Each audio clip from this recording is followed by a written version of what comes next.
Hey, gang, when you're listening to this, the end of the season is really close, and we know you like to get gifts for your players and your coaches and everyone and anything in between. So why not give your players an end-of-season gift that they'll actually use all year long? The Hockey Wraparound Team Deal is here, and it's saving the day. Yes, that's a pun. Let's do it. What's included? 10 hockey wraparounds, 2 goalie wraparounds.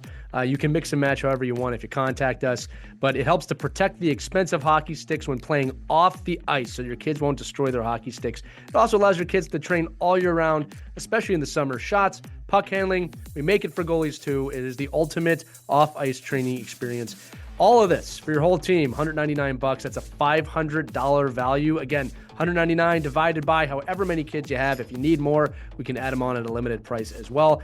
Act fast. It's only available for a limited time. Check it out at hockeywraparound.com right now. Get your team covered for the offseason. We got you covered here on Our Kids Play Hockey. Let's dive into the episode.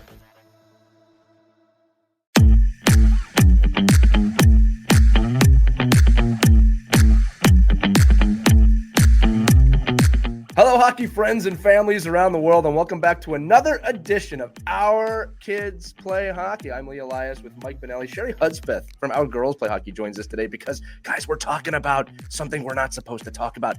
It's the tryouts. Evals and tryouts are. Do you guys know something? Do you know something? Do you know what team your kid's going to be on next year? Man, is this a contentious, crazy, stupid time of year where we have to talk about what team your kid might make next year. And the three of us are here today to quell your fears, to talk about it, to discuss it, as we always do. This is always an annual episode. It's one of our more popular episodes that we do. But today we are talking about your evaluations and tryouts and the anxiety that you are all feeling right now about what team is my kid going to make next season.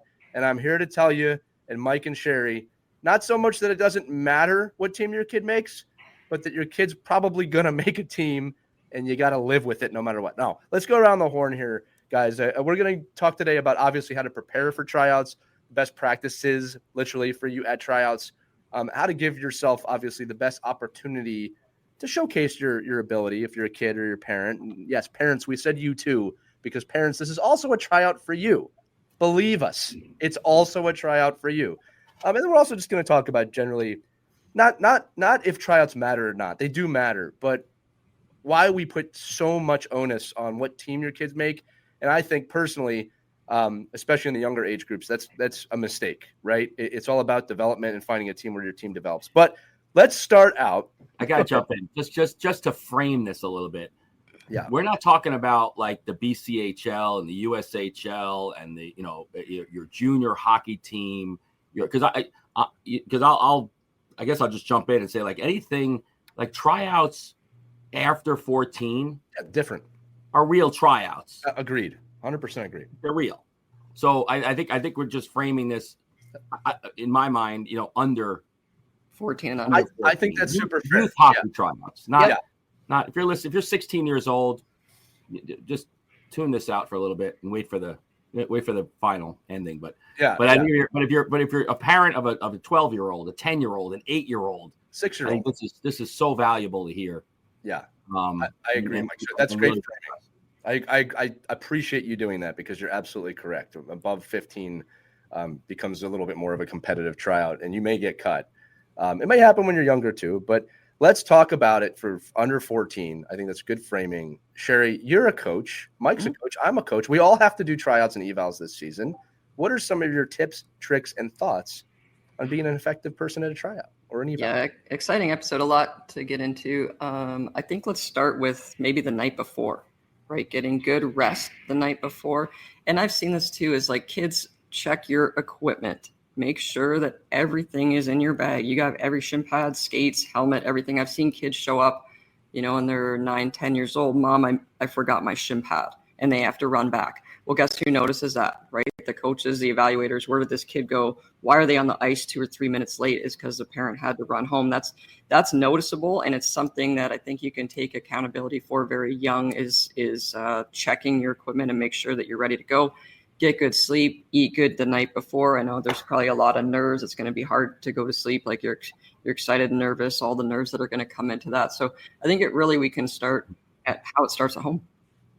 Yeah, I think it's a great suggestion. I would also say this too. Parents, let your kids pack their bag And then this might be the one time you do a little bit of a double check or you watch them do it. I'm with you on that, Sheri. Kids should have the accountability to pack their bag and make sure that they're doing well the night before. It actually brings up this question to kind of, and I'm gonna insert these in throughout the episode.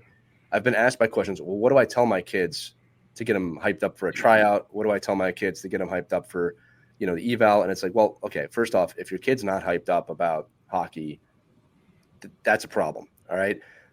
I have not told my kids they're going to an eval before. This works at the youngest ages. I don't tell my 7, 8-year-old when they were that age, oh, you're going to an eval tomorrow. You need to go all out. You need to be, you might not make the team. I don't do any of that. Parents think I'm crazy. I just say, listen, we're going to hockey practice. Coaches are going to be watching you. They're looking to pick some teams for next year. Just do the best you can. That's what a 6, 7, 8, 9, 10-year-old needs to hear. All right. I have also heard parents say, if you want to make the AA team, you have to go out there and you've got to be first in line and you got to destroy the other kids. And it's like, why are you putting that pressure on your kid at this point? First off, they should be working that hard most of the time. Second of all, don't tell your kid to go to the front of the line every drill, because if they don't know the drill, they're going to look like a schmuck out there. Nothing wrong with being third or fourth in line and learning the drill. That's actually smart. All right, because I'll tell you what, I never picked the kid, guys, because they were first in line ever. I picked them because they were showcasing their talent and their attitude and their skill. So again, we'll get into that more later.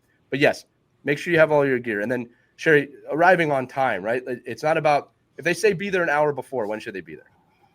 An hour and 10 minutes before. There you go. I'm big on time. I know a lot of coaches are big on time. Everything runs like you want to develop good habits young. And when you start playing at the AAA level and stuff, you're expected to be at your dry lands on time, at your practices on time. And it's tough, like when the kids are not able to drive. Obviously, you're 10 and 12 years old, but parents, please be on time. Have the kid themselves come up to the check-in desk to get their jersey, say their name. Don't be hovering over the kid. This is Bobby. He's here. Like, don't hover over him. Let him or her go up on their own, get their jersey, introduce themselves, be polite, make a good first impression, especially if you're going to a new team and no one knows you, right? Like just little details like that, showing up on time, being polite.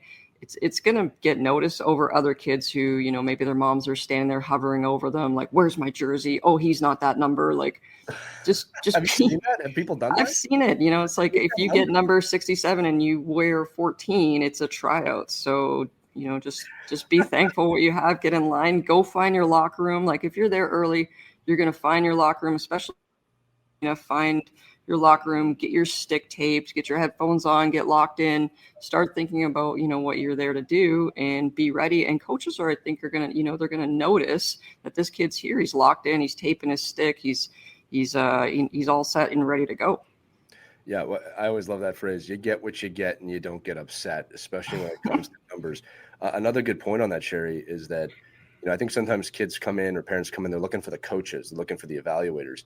You need to be nice to the people at that desk, the managers, the volunteers.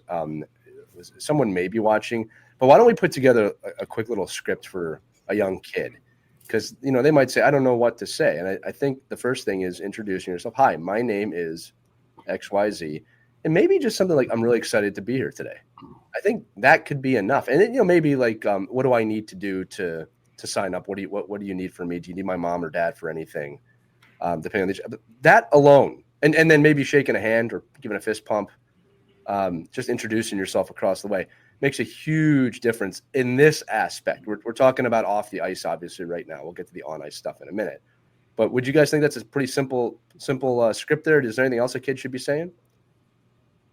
I don't know about different markets, but in some markets, maybe have your paperwork, right? Like if you're transferring from another organization, make sure you have your paperwork in order. Either you submitted it online or you bring it to the desk. I don't know about how that works now. Like most of it's online if you're transferring. So right, Mike, you're inconspicuously quiet up there. I can see you bubbling. I'm just wondering where we are in tryouts here. I mean, what world are you in that you haven't gone through?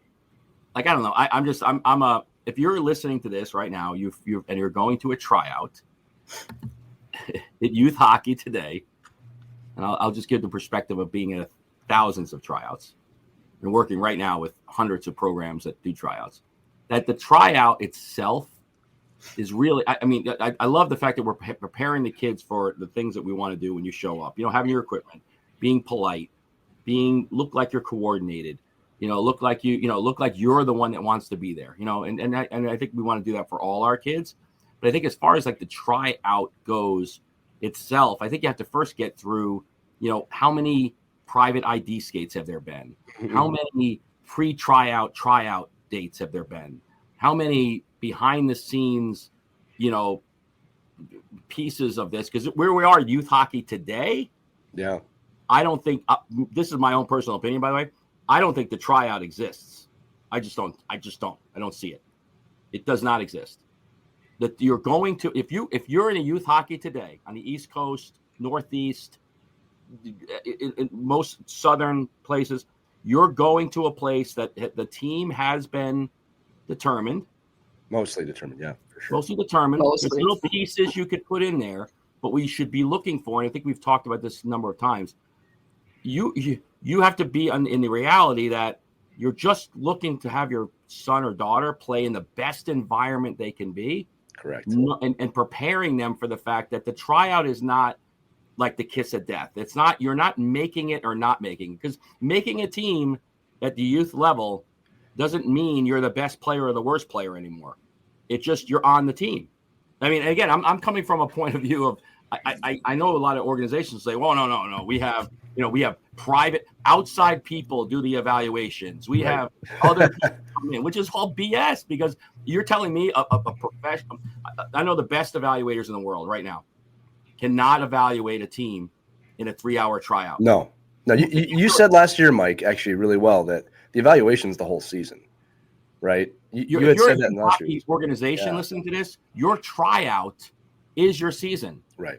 Like that's what, because again, I could come in a suit and a tie, and my little 8-year-old could be the most polite kid in the world at the check-in counter, and I know I'm not picking him. I'm like, I don't want this kid on my team because he can't play, but or he or she doesn't fit into the mold of my team. I think what all of us as parents have to do is prepare our kids for the fact that when you go to a tryout today, like when I went to a tryout when I was a kid, nobody knew who I was. I didn't know the other kids. I showed up in line. I got on the ice. I kicked some ass, and I knocked a couple of kids out in the corner, and I made a team. I made it because somebody said, "Oh my God, who's this kid?" Because nobody knew. Today, in our youth world, everyone knows the kids. You know the kids because they've been at, and look what we do too. Every organization has a tryout on the same night. So now you right, Sheri, you're probably in a place where, somebody says, "Oh, hey, my kid can't make your Wednesday tryout, but they can make the Friday." Mm-hmm. Already getting those emails. Friday tryout. Why can't you make the Wednesday tryout? Because they're over another tryout. They have another thing going on. Well, what is that thing? Well, they're trying out for another team. So why are you trying out for my team?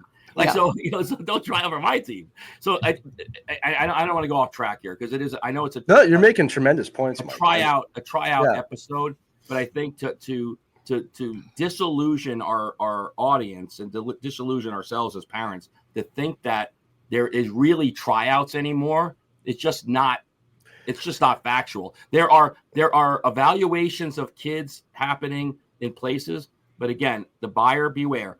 Find a place that wants you, find a place that needs you, find a place that you feel comfortable going to and that has a great coach. Like, don't go to a tryout if you don't know who the coach is. And don't go to a tryout that if you make the team, you don't plan on staying there.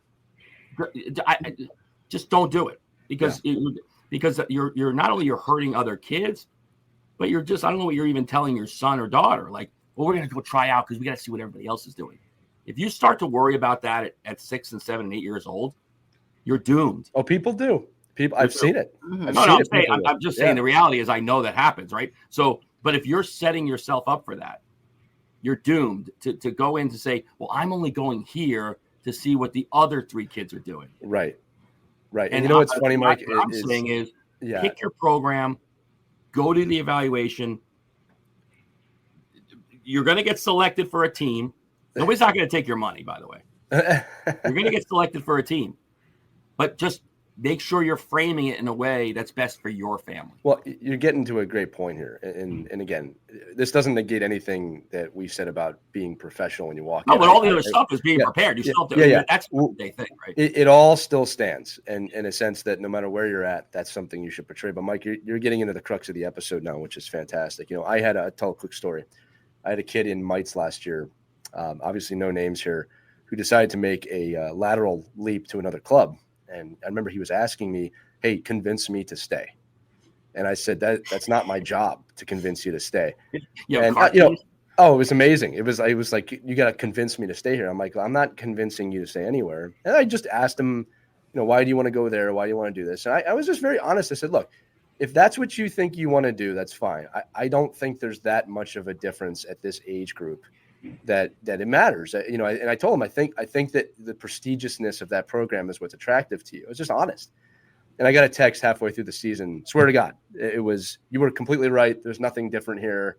There's no extra value here. And not that it was a bad program. It's just, it didn't matter. You know what I mean? Again, this is a younger age. A mite is 8U. Again, it's different. But Mike, you bring up a great point we should absolutely discuss, which is, the tryout goes both ways in a lot of ways. You want to find a good fit for you and your family. There's never any guarantees, but good coaching, good environment, good development.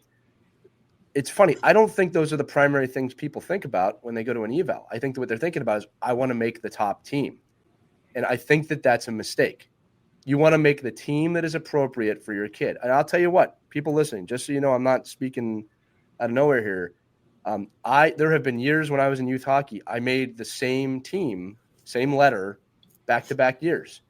And as a kid, I was somewhat devastated that I didn't make the higher letter, because I just assumed that, I was on this team last year, I'll be on the better team next year. But thank God that's not what happened, because I developed dramatically I was picked for the right space, and I was given a role, and I grew, and eventually helped me get to a better place in my hockey career.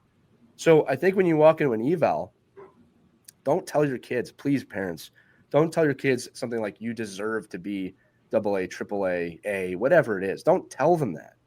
Tell them you deserve a great coach and a great environment. Now, for the organizations, it's on you to provide that as well. I know organizations, and this pisses me off, that have not announced their coaches for next year, and they may not announce them before the evals or the tryouts.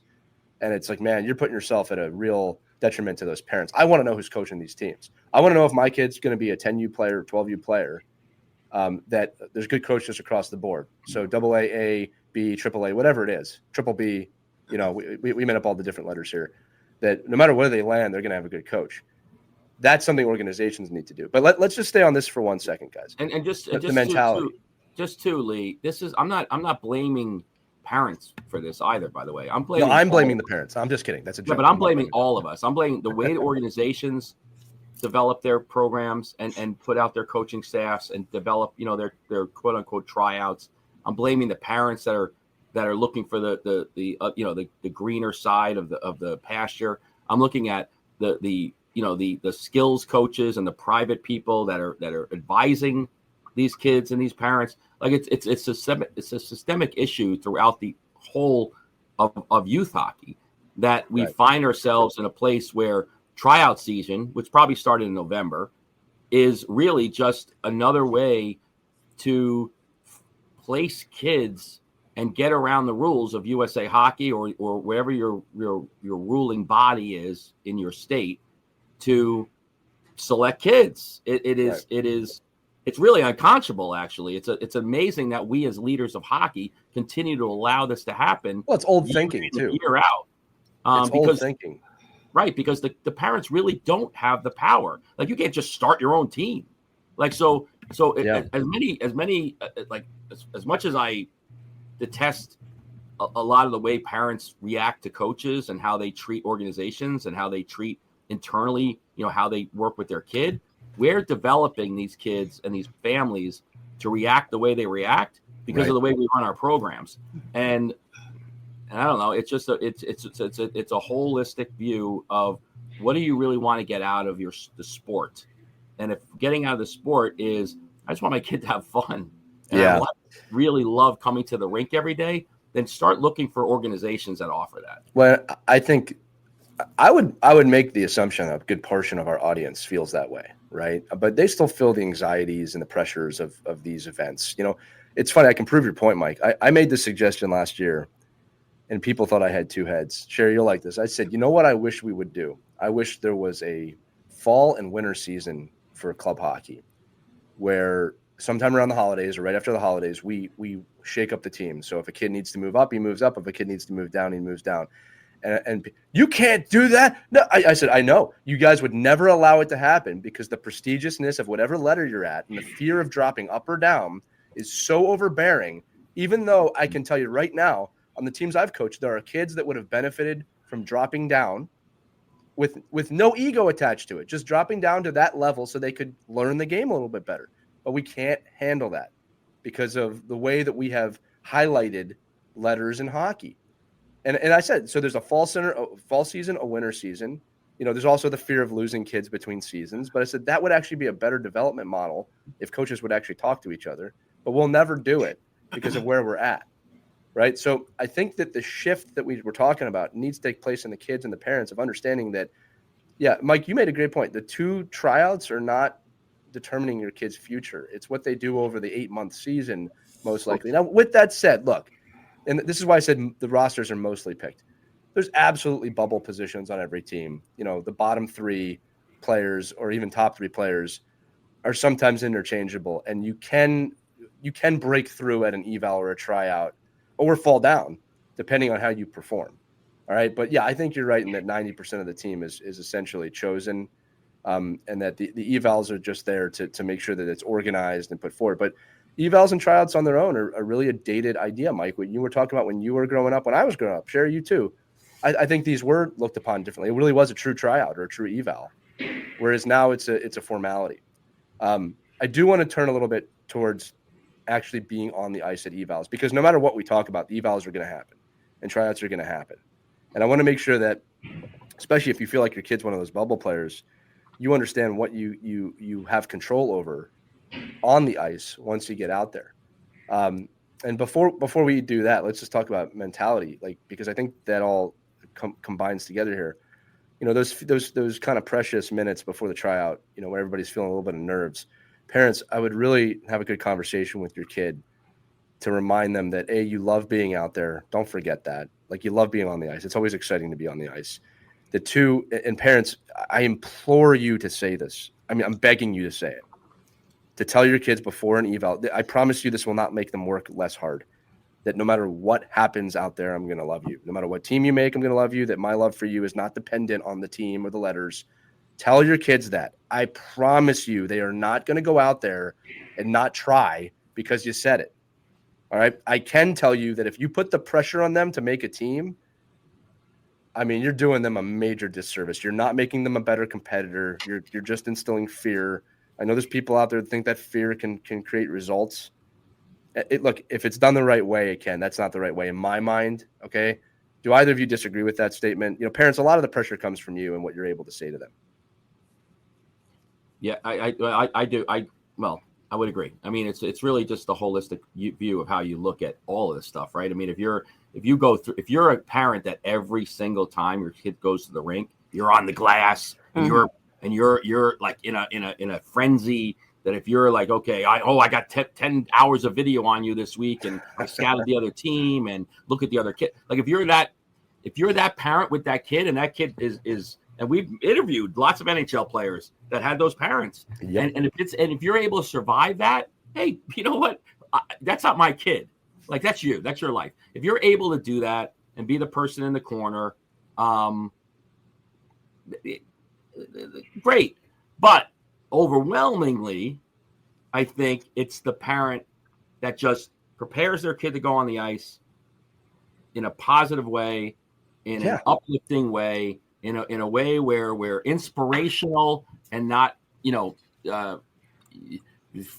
putting the fear mongering in them if they don't perform, that they're not having dinner tonight or they're walking home, then we're accomplishing good goals. And really what that does is, and I'll say this to the parents that have team leaders, like kids that are the best kids, the more you can do that for your child, set the example. better the team is going to be. Like you're going you're really, because, and I always find this crazy, like that parents look at the parents that have really good hockey players, like that they're better hockey people. It's the oddest thing in the world. Like they're like, oh, that guy's got a really good player. He must really know hockey. I'm like, it has nothing to do with it. Like that's irrelevant. So, so when you look, but again, you can influence that. If you want to be a good parent to your team and you want your kid to be a good teammate to their team, then, just how you approach all those situations too, overall help, the entire ecosystem of the organization.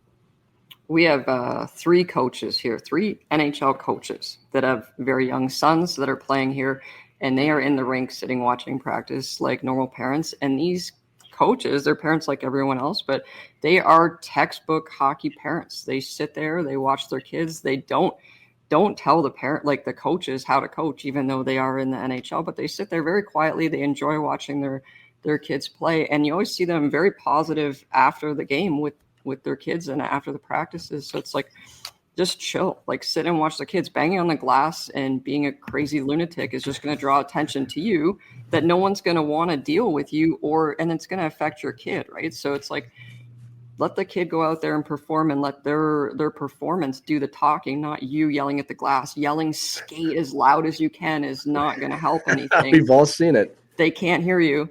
But I've just been very fortunate here to see how these NHL coaches as fathers interact and be normal youth hockey parents. And it's the exact opposite of the people. Like they a lot of them do have the best kids on the team, but they're just pretty chill. So I think we just need to, calm down a little bit. Yeah. Well, and let's talk about, for parents, you listening, calming your own anxiety. We say this about the games and the practices, but it's the most important during tryouts. Parents, remember, you're only watching your kid in an eval, most likely. You're watching everything microscopically, every drill, every turn, every puck touch. We're not watching that as evaluators. We're not watching your kid the entire time, okay?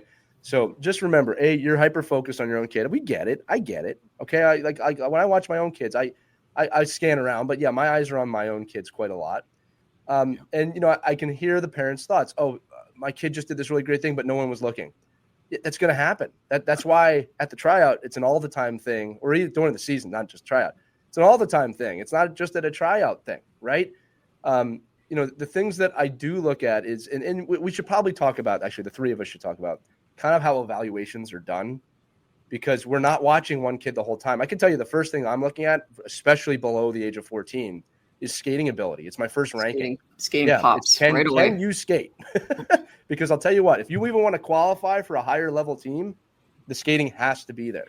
And parents, if the skating's not there, guess what? It's okay. It's okay. It takes a long time to cook a hockey player. So if your kid's 10 or 12 and their skating's not there yet, you want to get on a team where they're going to work on that. All right. But the first thing we look at is skating. And I'll tell you right now, I can rank kids 1, 2, 3, 4. And everybody does it a little differently based on their skating ability. And then I will evolve my evaluation beyond that. I'll look at the ones. And again, everybody does this differently and say, okay, now let's look at puck handling ability. Let's look at hockey sense. And, I can tell you right now, if you're not a great skater, if I'm a true evaluator, if I'm someone who's doing this right, I need to put you on a team where you're going to get that worked on. All right. I don't care how big and tall and hard his slap shot is. I've heard that before. It's such a hard shot. That's great. But if he never gets the puck, let's go around the horn here again. What do you, both the things I said about parents only watching their kids, but how we evaluate, because it's probably done differently than people think. I mean, skating pops, but like Mike said, compete, right? Battling. Yeah. You win your stick battles, you win your skating races, you win your corner battles. That stuff's going to pop. I agree. Yeah. I think I try to do, so if I'm doing a youth hockey tryout, as opposed to like a national camp or a higher level camp where you might maybe see the kids for 7, 8, 9 hours of ice. Like we're looking at a kid for 3 hours, total. You really and fortunately, unfortunately, and this is kind of why I lean towards coaches that know the kids rather than blind evaluators, because you look at it, you're just looking at a group of kids and hopefully they're scrimmaging at some point, like they're actually playing the game of hockey. Because I picked tons of kids that have gone through cones looking like, Jaromir Jagr out there. Yeah. And I'm like, how the hell did we pick this kid? Like, how did he get on the ice? like, because he looked great, right? Because he probably has the best private coach in the morning that skates him through the deviator, but has no idea that there's another 4 players on the ice with him. But I think it's like, so for me, from the youth hockey perspective, say you have 30 kids, right? You pick your worst, you pick your best. You just, like, my goal is to get every kid a notch. Like, every kid. I want to see every blue 3, every white 2. I want to see every kid. I want to make sure I covered the canvas. And then I can now whittle it down within that hour to say who's standing out, who's doing bad, who's doing stuff that you're like, again, an 8-year-old, there's no great 8-year-olds. No, there it's are just run and gun at that but you're age. like, okay, in this particular group, that's my high point, that's my low point. And then I want to kind of figure out where I'm in there. Again, if you're straight out evaluating 1 through 30, that's the only way to do it, in my opinion. It's like you have to find a way to, have a ledger, right? Now, if you have a team, if you're evaluating for a team, I would honestly suggest that coach is in that room and you're saying, Coach, what is your team looking like to you? Right. Like, do you want the best 15 players? Do you want the best 6 forwards and 6D? Do you want the best, like, how do you want your team made up? I could pick you a team of 1 through 18, but I might give you 5 right wingers. Like, what is so there's so many things that go into a parent looking at an evaluation and being prepared for that. And we can go over that a little bit later. But in this case, as an evaluator, if I'm the only one, I want to cover the bases. If I'm there with 15 people, right. And I think most importantly, and again, this is probably not, I don't know if it's a trade secret or not, but we probably should discuss it, is that you also cover the fact that, guys, can anybody tell me, is white 3 actually even here? Because you 3 have him evaluated. I haven't seen the kid. And somebody will say, oh, no, there is no white 3. Okay, well, good. Thank you very much. I just want to make sure that I wasn't evaluating this kid. It's like, Sheri, you probably see this with your summer hockey schools, right? Like, if you want somebody to do like an evaluation of a kid, you're like, don't give me the, hey, got to work harder, look good, had a great week. The kid wasn't even here, just make sure that we're all looking at the right numbers and the right kids. And, I personally think it's important that if you're going into a blind evaluation and you're a parent of a 7-year-old and an 8-year-old, 6-year-old, and you see your kid out there, you checked in as blue number 3 and he's wearing white number 6, you go to the desk and take care of that because he's being evaluated as somebody else. Mm-hmm. Very good point. And again, that's just like, those are like those little things where I know a coach, it doesn't matter, I'm picking the best kids. I go, well, yeah, but you just don't even know who the kid is, and I just paid $75. So tell me, just again, those little things there that when you do have to intervene as a parent, those are probably the times to do it.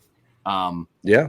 And I think as an evaluator, most of the time what's happening is you have your list in front of you, you're marking off the like say your evaluation is a 1 through a 3, your 1 being the best, your 3 being the worst. You're doing your 1s, you're doing your 3s, you're doing your bubble kids in the middle, and then hopefully you're having a discussion at some point saying, well, what does this team actually look like? Well, that's how it's done. I mean, look, parents, that's how it's done.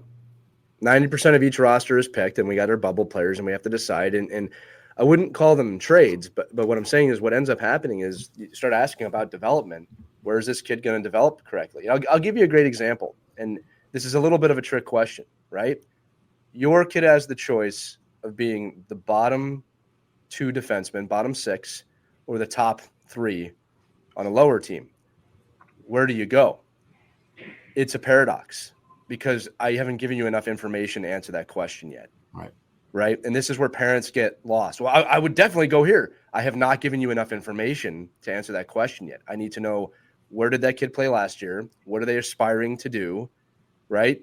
Do they need some leadership experience as a top D, or do they need to learn from other D as a bottom 6? You have to be really clear on that. Coaches need to be really clear on that. I always say there's like 2 types of seasons for me in youth hockey. There's the confidence building seasons where you're the top player, you're the top dog, you're out there, you're on the power play, you're special teams, you're the top D, you're making the big plays. And then there's the development growing seasons, all seasons of development, where you're not the top dog. You're at the bottom of the lineup, and you're learning from the top of the lineup. I can't tell you which one of those places your kid needs to be in, right? But that's part of the conversation I think you need to be having. right? Of where is the best place for me to develop. It's not good for a kid to always be bottom six, and it's definitely not good. Parents, think about this. It's definitely not good for your kid to always be top six.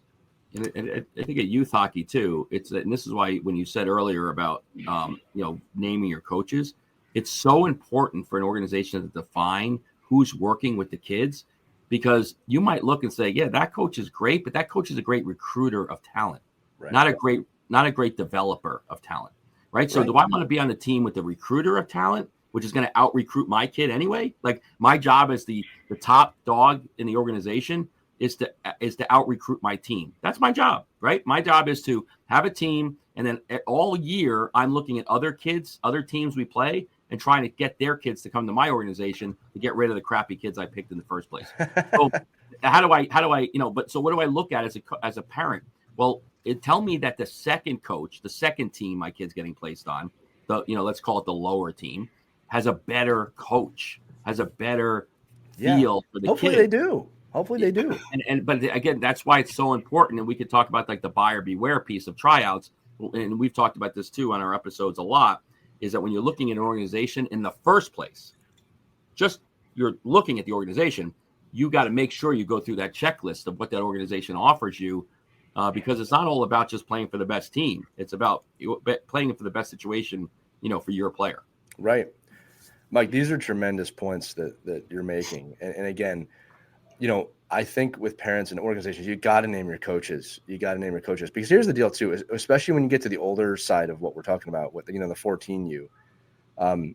That's when parents, you're not going to like this, but that's when like winning kind of starts to matter. I mean, it doesn't really matter, but what I'm saying is when you get to 14, you want to teach the kids at that age how to compete and win big games. People are going to rip my head off. Well, they should know that in 12U. It's a process, right? Like if you just throw your kid on the top 14U team and they don't know how to operate under pressure, that's part of the learning, right? And that's part of the different situations, right? So again, it's all development. Everything's development. It's what are the things your kid needs to develop at? Is it skills? Is it mental? Is it IQ? You want to fall into the right place for that, right? I wouldn't want to put, and this happens every year. It's like, I don't want to put a super talented kid in a position where they need to have hockey IQ and they don't, when I could have taught them that on a different team. Now, that doesn't mean that the kid can't learn that on the higher team, but it's like, it's such a complicated calculus. Right, but Lee, there are some parents, believe it or not, there are some people out there that just want their kids to love hockey. I know. They don't care about development. Like they don't care. Yeah. They don't like. Oh, you mean it that way? No, I'm not one of them. No, what I mean is there's a huge swath of our world. And Sheri, you can speak to this probably the best because you're coming from the NHL side of what the mission is for the NHL and USA Hockey and Hockey Canada and youth hockey. It's not to develop the best players. It's develop the most players. It's to give the most opportunity for kids to play. There's nothing in the mission statement that says we're going to develop you into a world-class athlete. There's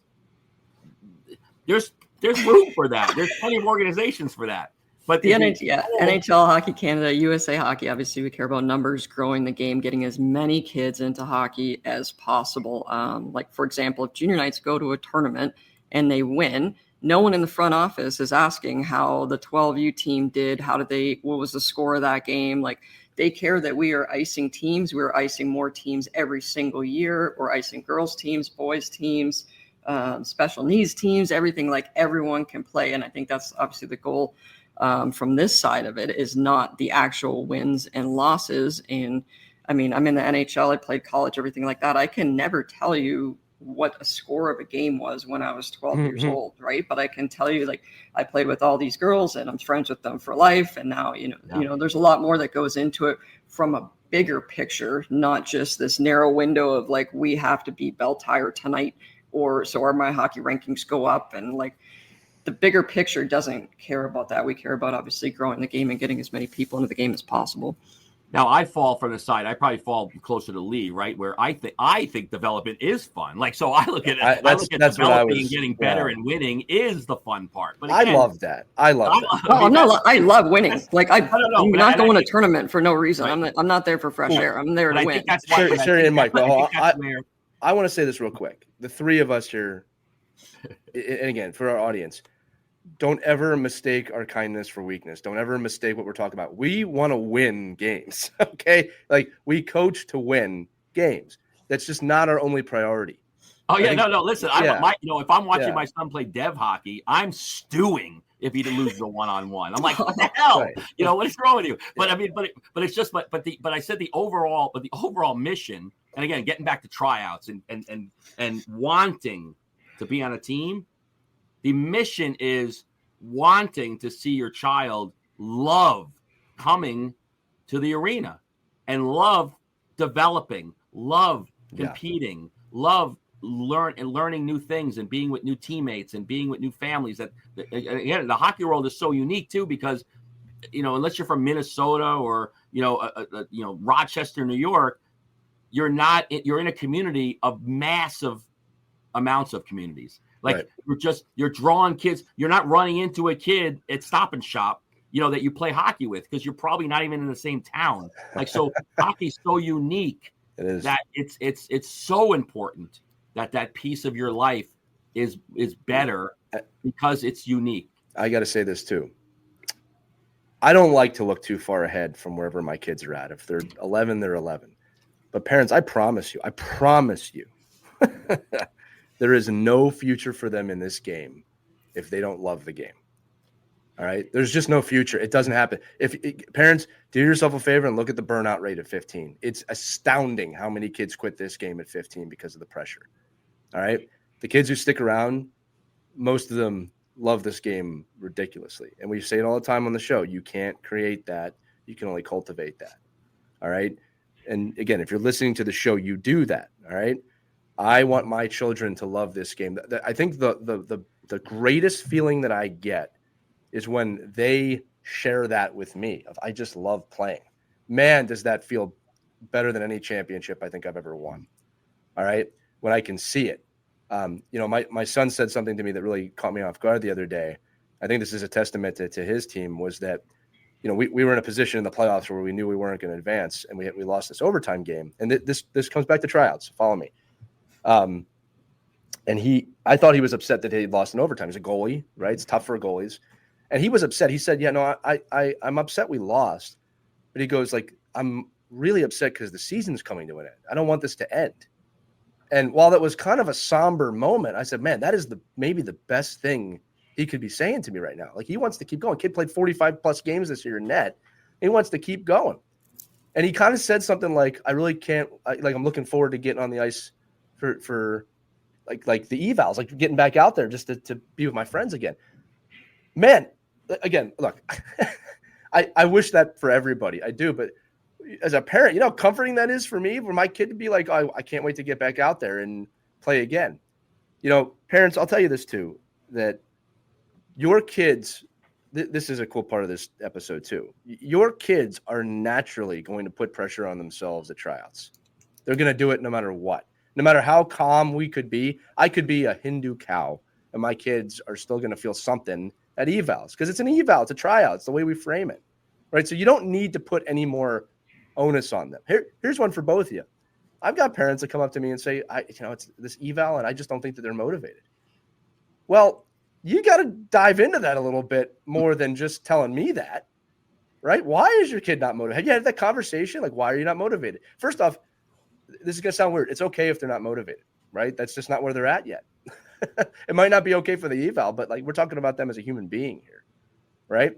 If they're not motivated, you need to have a conversation about, why are you here? Why do you want to be here, right? Don't put more pressure on the kid. They're doing it already. In fact, sometimes the kids who show up to evals, just competitive but free, they do the best, right? So again, there's a lot of different directions we could go from there. The point I'm trying to make is that, I'm pretty confident at this point. I got to iterate that my kids seem to love this game. It's a very comfortable place to be. All right. As they get older, that may change, and you got to be okay with that. And that brings me, I think, to the point I'm trying to make here, guys, which is that stop looking beyond where your kids are at, right? If they don't make this team this year, that means that is complete bullshit. I'll say it just like that. There is no path. I know people have played on more B teams and A teams. Chris Therien, former NHLer, said he didn't play at all the year he was 15. He didn't play one game for a year. Guy made the NHL. There's no path.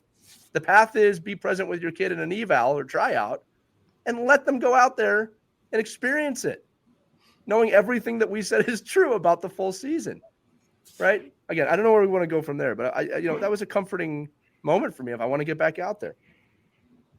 And that's the goal, right, for all of us as the end of the year approaches and our tryouts start and our evaluations are being posted, that all the kids want to be back there. Like they want to come. And maybe that player is not at your eval, your organization. You could reflect on that as a coach and you could say, I wonder why that players want to come back here. But do they want to come back? Are they not quitting hockey? Then, let's chalk it up to I can't do anything about like the politicalness of it. I can't do anything about the recruiting. I can't do anything about the thinking that the grass is greener over here. I can only do something about the kids I have. Like you were saying earlier about the one player and the one family. It's, well, listen, I'd love to come back, but give me a reason to come back. Convince me to stay. That's what I said. I mean, I'm putting, but again, this is where the onus has to go back on the organization about being as transparent as possible and really being upfront about what you do. And I would even go so far as to say, be upfront about how those evaluations work. That's a great point. You would say, listen, this is why we have, this is our head coach. This is our assistant coach, who, by the way, is a parent, and his son's going to be on the team. Like, this parent's kid's not going to be on the B team, and he's not going to coach the A team. This is just the reality of youth hockey. Is that if you want to spend $24,000 more as an organization for this one team, sure, we'll go get a pro coach. But just the reality is, these two parents are coaching our team. Their kids are going to play on the team. It has nothing to do with whether they're good or bad. It's like, well, this is just how youth hockey works, guys. Like, unless you want to pay again, you want to pay, $4,500 more a kid. Yeah, that's fine. Yeah, we'll get a good coach. but the fact is, this is how the youth hockey world works in real youth hockey world. I'm not talking about this other stuff, right? That goes on. I'm just talking about for the 90% of us, you go to a place, it's probably a mom or a dad coaching. There's probably another mom or a dad coaching. There's probably a skills coach that does some work with this. There's probably a goalie guy or girl that helps out every now and then in practice. Is not exclusive to your kid. But ask these questions and look and say, okay, well, we know the environment. It's presented right there to us. And now I'm the consumer. I'm going to hold this place accountable. Here's one thing I'll say about tryouts. If you go to a tryout to a team that costs more than, I'm going to say $2,500.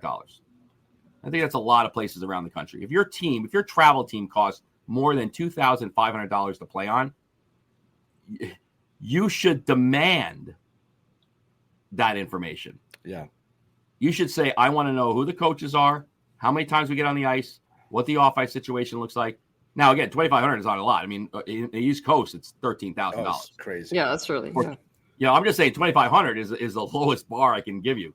Like, it's not rec hockey at that point. It's not like everybody gets a jersey and you play. House. Yeah. It's, so I'm saying if that, and then the other thing I would demand about that tryout is if you truly go to a tryout that costs, let's just make believe it's, let's just say it's over $100 for a tryout.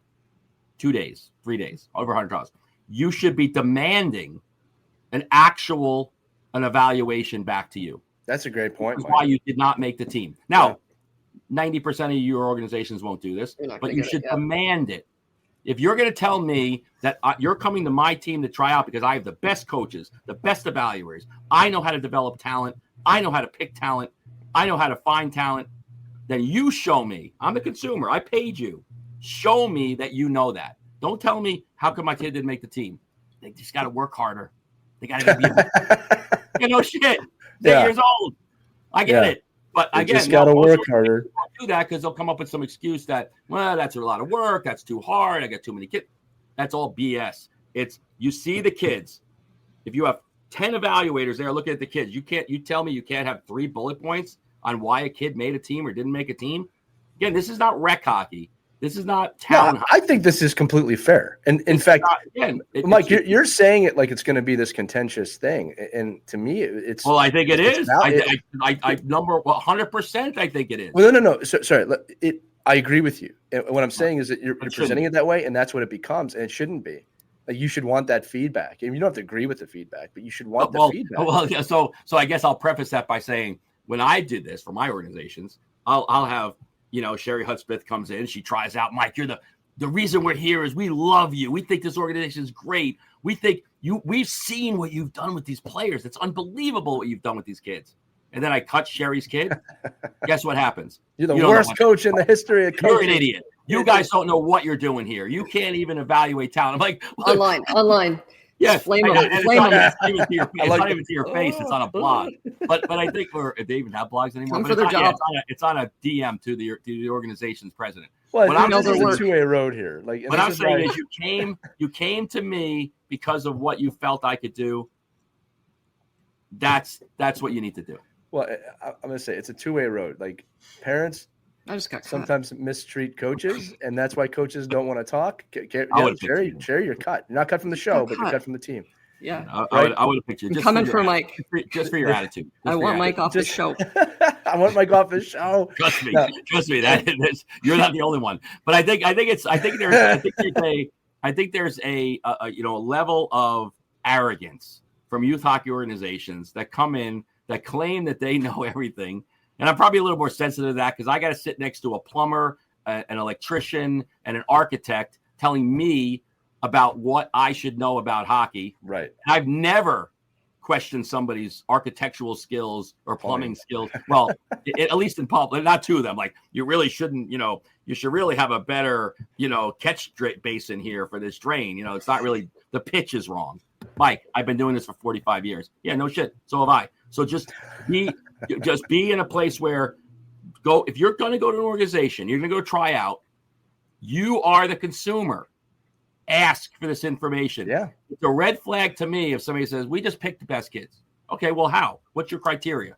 Who is doing your evaluating? Yeah. Is it like a secret room in the upper annals of the rink? Like, who is doing the evaluation? And Mike, I think a lot of parents would say, like, how am I even supposed to ask that? Because the second I ask that, it looks like I'm uppity and again. But if 18 parents ask that, then it's not. Yeah, well, and this is where it takes a village, right? And this is where the disconnection, I think, is in youth hockey a lot of times. Coaches, organizations, you really should be providing this information or some sort of framework for how this works. And yes, you're going to get complaints and you're going to get people that say my kid should have made it. But I still think better communication creates better results across the board. It's not going to be perfect. Also, here's one, Mike, I got to say it. And, parents don't run with this beyond what I'm saying. Coaches make mistakes too. We make mistakes. It happens. Okay.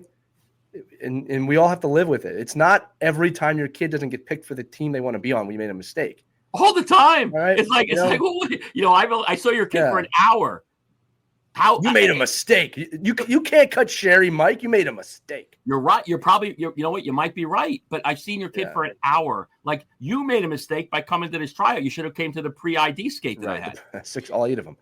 But no, you're making a great point here about this stuff. And again, I think another thing I want to talk about before we end this too is this. No matter what team your kid makes, the messaging after sets the tone for the entire season. So let's start with the negative first, which is, I can't believe you made this team. You should have been on that team.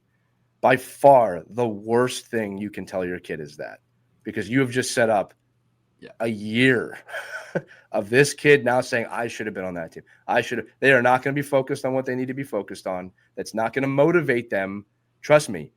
The motivation comes from, okay, hey, son, daughter, I know it hurts that you didn't make the team that you wanted to make. I can understand that.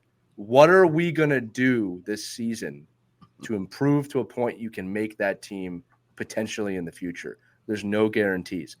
That's the focus your kids need to have. What can you do with the time you have and the team you have to get better? I don't care how good or bad that team is, all right? Because this comes down to your kid's individual work ethic, right? On that one, before I get to the other one, any disagreement on that, or any agreement on that too, I should say.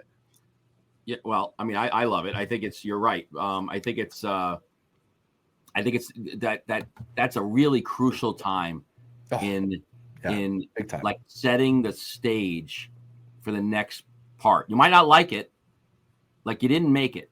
Okay, take a deep breath. Acknowledge it, yeah. And think about the fact that, okay, what does that even mean? You didn't make it. I had these two yahoos pick the team. So it doesn't matter what they thought. It matters what I can do as an athlete. Like, because I've seen organizations where the kid didn't come to 2 tryouts out of the 3 because they had lacrosse tryouts. Right.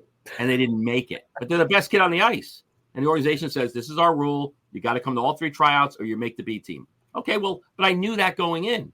So then you have to, and it is. I'm not saying it's right or wrong or what. It just is what it is. If that organization laid that out there, that you have to be at all 3 tryouts or you can't make the top team, then that's fine. Then just you knew that going in. You wrote the check. No special treatment. Yeah. So, but if there's ambiguity there, now the key is my kid didn't make the top team. Okay, but what you just said is now this is the time where you really have to buckle down as a dad or a mom and be like, like embrace the fact that happened. Go in the back room and scream into a pillow. That's fine. But just understand that everything you're going to do now sets that person up for walking into that other locker room. And they have to believe that they can lead the locker room and be in a locker room and be a cohesive piece of that team. Yeah. Not the leftover kid that got screwed. Well, I want to say this too. Parents, you got to remember this. There's 2 things here that are funny. The pain your kid's feeling, I know you feel too. I can acknowledge that. Like when your kid's hurt, you hurt. Then you got to reverse this a little bit and think back to when you were a kid. Did you recognize that your parents were feeling the same pain as you? Probably not. Right? So I think sometimes today with parents, it's like, let me be a friend and let me like be, you should have made that team. And no, you got to lead here. You got to be a parent here. It's hard. It hurts. It hurts when your kid doesn't make that team. It's painful. All right. But this is where you got to teach them accountability. This is where you got to teach them, yes, you are feeling a raw, horrible emotion. And I acknowledge that. You acknowledge that. What are we going to do from here? That's the question that needs to be asked. And and if it's a real tryout, if you went there and you knew you worked your butt off and you didn't make a team and you could really look and say, well, I got the short end of the stick here. Like I didn't make a team. I think I should have. That is, for so many athletes, that is such great fuel. It's the catalyst. That's the piece where as you get older and you are driving your development and you are driving, whether or not you quote unquote make it, it's all your fuel. It's a way for somebody to say, I love the fact. I mean, if you listen to great people like a Tom Brady and you listen to how these people went through certain, adversity in their lives, and you hear that like mom and dad can't have that happen for you. Like my displeasure with my kid's placement can't get him to have a displeasure about it. Right. Like I can't inject that emotion into them. That's a great point. But to me, it's like, what if you find a kid that is like devastated from losing a spot on a team, and then sees them get up the next morning, ripping pucks in the driveway. Yeah. You got something. You got something there. Take that and foster that and really just say. Well, and adversely, if they're not doing that, that's okay too. Well, no, but it's okay. But it gives you a lot more context about how much. Right. Well, this is where we say set realistic expectations. But yeah, look, the teams I didn't make were by far the catalyst that got me where I was in the game. But because I was hungry, I wanted it, and I was upset. And I feel like getting the right messages is the most important thing. I think it would have been a waste of time for me to say I should have been there all year. I should have been on that team. I should be on that team. Such a waste of time. What are you going to do with what happened? What are you going to do now? All right, well. Yeah, I mean, like that's, here's the other thing too, a common thought, or parents like little red flags for your kids. Well, this whole year's been a waste. Don't let them get away with saying that to you. No, it hasn't. You put a lot of time in. You put a lot of work in. I know you didn't get where you wanted to be. It has not been a waste. I see this after teams. Only one team wins. Only one team wins a championship. Okay? For the most part. Only one team is going to do it. The odds are never in your favor. We didn't win. This whole year was a waste. No, it wasn't. All right? You developed. You got better. You got to find a way. Vegas Golden Knights actually had that story. Right. They did. Right? They did. You want to expunge upon that? We have someone from the Vegas Golden Knights here today, Mike.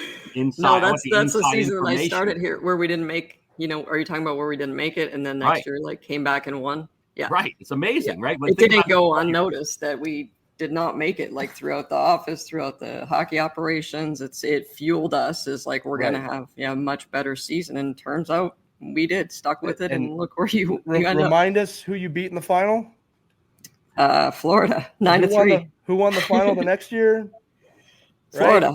Right? Yeah. Philadelphia Florida Eagles had a 10-game collapse at the end of their season. What'd they do the next year? They won the Super Bowl. Go Birds. Sorry, guys. It's a homer thing for me. Look, the point is this. Nothing's a waste unless you want it to be. All right? The other side of this, I teased it. What's the other side? You didn't make the team you want to make. You should have been on that team. That's the negative. So the positive side, sometimes worse, is you do make the team that you want to make. You make the AAA team. You make you're where you deserve to be. Horrible thing to tell your kid. Horrible thing to tell your kid. You know what I tell kids when they make the top team? Number one, congratulations. Great job. You've made this team. Now the work begins. That is my message to kids that make the top team. If you're just here for the letters, I made a mistake. I made a big mistake. If you're here to work, you're in the right place. One of the moments I'm so proud of, and it's our kids play hockey. I'm going to talk about one of my kids. All right. That's my best experience. My son told me at the end of last season, he was on a B team. He says, I want to make an A team next year. All right. Excuse me. We had a great conversation about that, about what it would take and kind of what he needs to do and work hard. And this was during the season, right? This was not at tryouts. Mike, to your point, you got to put the time in this season. And he worked really hard, and he did stuff at home on his own. I didn't force him to do anything. And he was selected for the AA team. And I told him after that, he was really proud of himself, and I was proud of him too. I said, that's great. Now the work begins.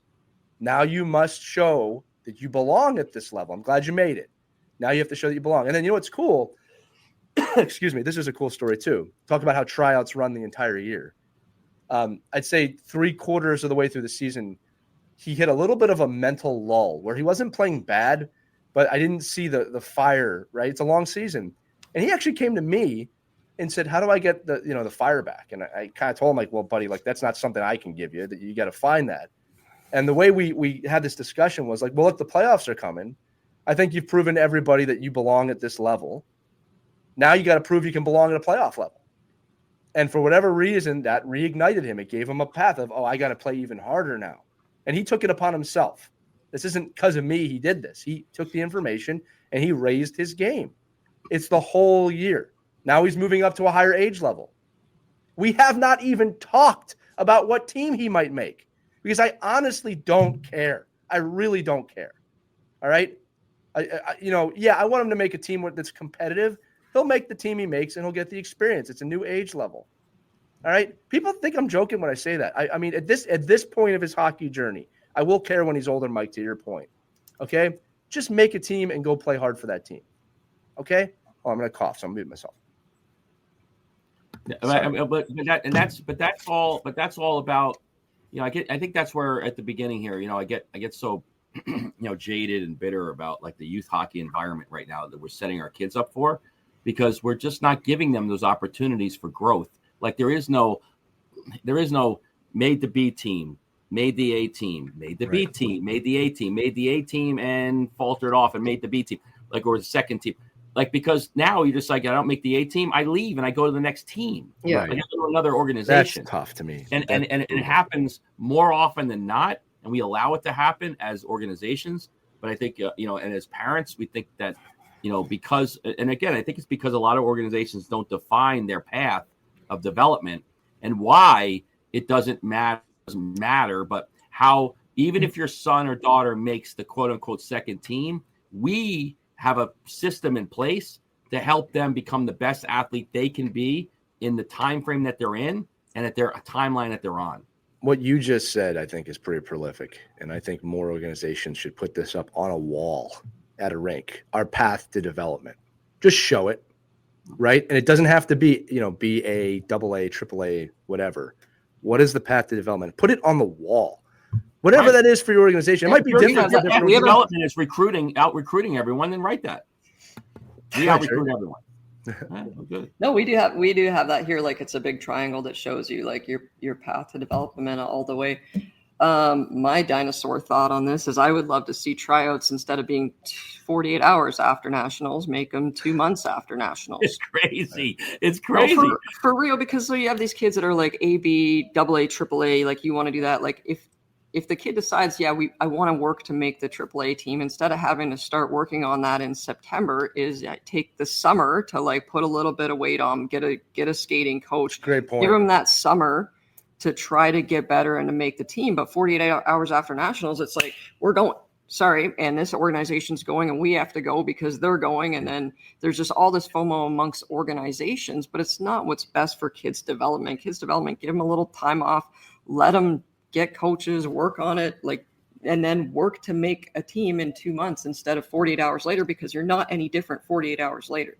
Yeah. Well, yeah. So in my real world with advising youth hockey organizations, my number one piece of advice, and unfortunately not many people take it, but if my number one piece of advice is, if you're going to pick a 10U team, then you need to offer that player, that family, the opportunity to be with you for 6 years.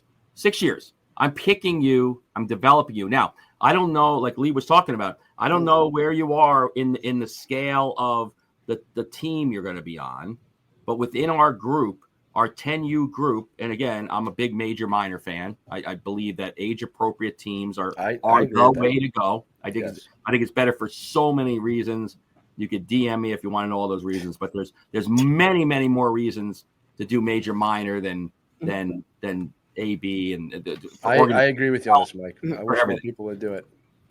I wish USA Hockey would take a stance on that. Canada, had that growing up. It was major, minor, Atom, Pee Wee, all that for boys hockey. Right, and I think it's just so healthy for a lot of reasons, and in our developmental in our development path, it's better. But I think if I'm an organization and I knew that the kids I picked today, I had to actually develop, like I had to get them better, I would do so much more to get them better. Like I'd go to a lot less tournaments. I'd have a lot more skill sessions. I'd have a lot more fun times with my kids. I'd have a lot more embracing families and building culture and creating an atmosphere that kids want to be here. And like to me, if you have an 8U program and it's not a carnival, then I think you're just a team that puts kids together, tries to win games and moves on. Like it should be an experience that we are competing with the kids that want to be, have all this energy and all this talent and all this opportunity for growth. And then what do? We put them in a car, we put them on a plane, we put them in pro uniforms, we ask them to perform pro level stuff, and we forget the fact that we're in a world of fun and development and that carnival atmosphere. And I think, but if more organizations were tasked with the fact that, by the way, you're such a great evaluator, you're picking this kid, and they're with you for the next 6 years. And the fact is, that is why Europe does such a good job. That's why other countries do such a good job, because they don't even implicitly say that. That's just the way it is, because they're stuck. You're between two fjords and you can't go to the other place. Like I'm stuck here. Like I got to play here. So I think that if you want to set the standard, set up a team and say, I'm picking you, I'm going to develop you. Now, that's not to say you might be on the A team, the B team, the C team. You're just on the 10U program. Right. And if more organizations looked at the holistic view of how do I have 98U kids and not 12, then they would look at it as a place that an 8U kid is an 8U kid is an 8U kid. And if you could do that and create that atmosphere, I was with a group of 9-year-olds the other day in a locker room, listening, getting dressed, and the parents are getting them skates on. I was just getting dressed as a coach, and I'm overhearing the kids say, "Oh, you didn't make that team? Oh, I'm on that team." And I'm like, "You're all 9. You're all 9." And guess what? I'm looking at this kid over here with the mom and dad that are both like 6'3", 220, and I'm like, that kid's gonna in 10 years, that kid's gonna kick your ass. Like I wouldn't say anything about that kid because he's gonna be a monster. I know he can't tie his skates yet, but he's going to be. I'm picking that kid shoes yet. Week. So just be careful as an organization how you pick, when you pick, and as a parent going to tryouts, don't get hung up on the stuff that you can't control because you can't control it. Right. Unless, of course, you're in a leadership position and say, I'm going to pick my team prior to coming here. But listen, I think teams should just be transparent about that. I picked my 12 kids. If you come to this tryout, I only need 3 of you. Yeah. Like I actually wish teams would do that. They won't, unfortunately, but I think that at least that gives you a better, idea of where you're going to land, what you can do, what it takes. And then actually afterwards, it gives you an idea of what you need to work on. Now, I think what we're going to have to do to close this episode is we're all going to have to make our own teams, Mike, with the Bonelli rules. We'll have the Mike Bonelli Barracudas, the Sheri Silver Blades, and the Elias Alliance, and we'll compete against each other, and we'll have teams for 6 years under all the parameters that we've just said. Will anybody fund us? I could guarantee you I'll out-recruit you because I have more parents that have more money I can offer so much more. I can offer flights. That's great. Sheri has access to an NHL rink, so Sheri's in the NHL, man. Like, come on. Sheri's big on culture. Yeah, I'm so big on culture, and I just want to touch on this. It's like just an interesting little story. Is the kids when they play tournaments, right? They play 5-6 games in a weekend, and we have to fly, and it's like a lot on the kids, especially like 9-10 years old. We're playing full ice tournaments, 5 games over 2-3 days. So I always do when we come back, win or lose, I do a fun practice. And the whole practice for an hour is games, right? There's still like skating involved. Like a lot of it is almost a hidden bag, but it's like they're still getting the stuff done. But those practices I've found where parents are like, oh, is this a fun practice? Oh, we're probably not going to make it tonight. And they want to skip that fun practice. But the bigger picture is you're building culture, you're building a team. We're 9 years old. I hammered them all weekend, like competitive, like you have to win, you have to win, you have to win. This is Monday. It's fun. We're hurting. Our bodies are hurting. We're going to play games. And those are the ones where parents are like, oh, fun practice? Oh, we're not going to come. We're going to go do this. And it's tough to try to make everyone happy all the time. But I think that's why you have to have good coaches that see the overall bigger picture. Like Mike said, it's not a carnival, but there's a time and a place for compete, and then there's a time for culture and fun, especially when you're coaching 8, 9, 10-year-olds, right? Like there has to be that wanting to come back to the rink. And one of the coaches I learned from actually in Pennsylvania is Tyler Kennedy. He taught me he starts his practice and finishes practice always with the game, because you want kids to come to the rink and you want kids to leave wanting to come back to the rink. Get your work done in between. I think there's a time and a place for the hardcore, like competing and winning, but the bigger picture, we're developing kids, we're developing culture. All that stuff matters. Sure, we do the same thing. When I love seeing Tyler's practices too, is that he is a fierce competitor. Oh, he's hardcore. Yeah, I've coached with him.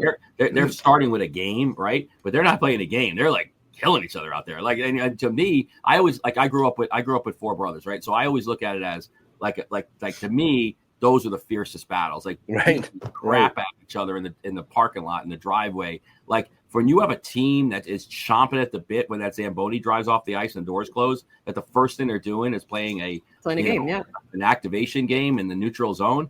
It is a battle. Well, they always talk. They always talk about how the best NBA games ever played were not in front of a live audience. It was like the Team USA tryouts, right? Like those are the best games ever played, right? Against their we'll say brethren in the game. I tell people watch an NHL practice. Look at how hard these guys go at each other. Put some money up.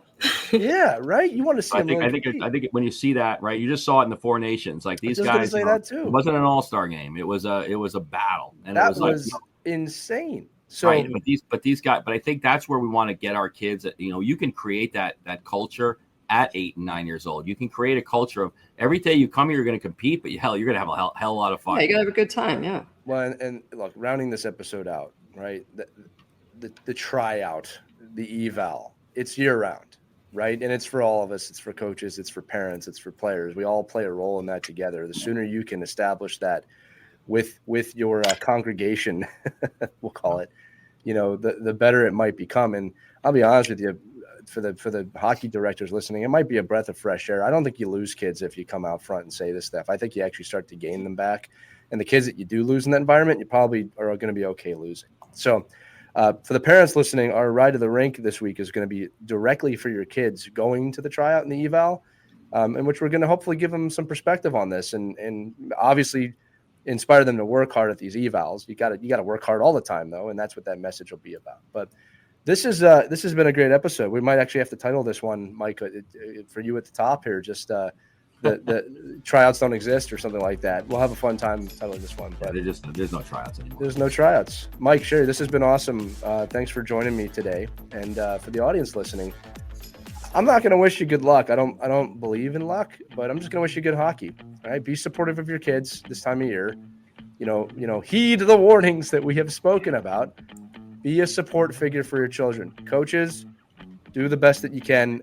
I'll say this to you coaches as well. We know how hard the parents can be on you this time of year. I think more information is better than no information, but you got to protect yourself too. So a cautionary tale, evals and tryouts with the Our Kids Play Hockey crew. For Mike Bonelli, Sheri Hudspeth, I'm Lee Elias. We will see you all on the next episode of Our Kids Play Hockey. Remember, if you have a question, a comment, a thought, email us, team@ourkidsplayhockey.com, or click the link in the description. It'll text us right away. We love hearing from you. We'll see you next time, everybody. Have a good eval tryout season. Good night. We hope you enjoyed this edition of Our Kids Play Hockey. Make sure to like and subscribe right now if you found value wherever you're listening, whether it's a podcast network, a social media network, or our website, ourkidsplayhockey.com. Also, make sure to check out our children's book, When Hockey Stops, at whenhockeystops.com. It's a book that helps children deal with adversity in the game and in life. We're very proud of it. But thanks so much for listening to this edition of Our Kids Play Hockey, and we'll see you on the next episode.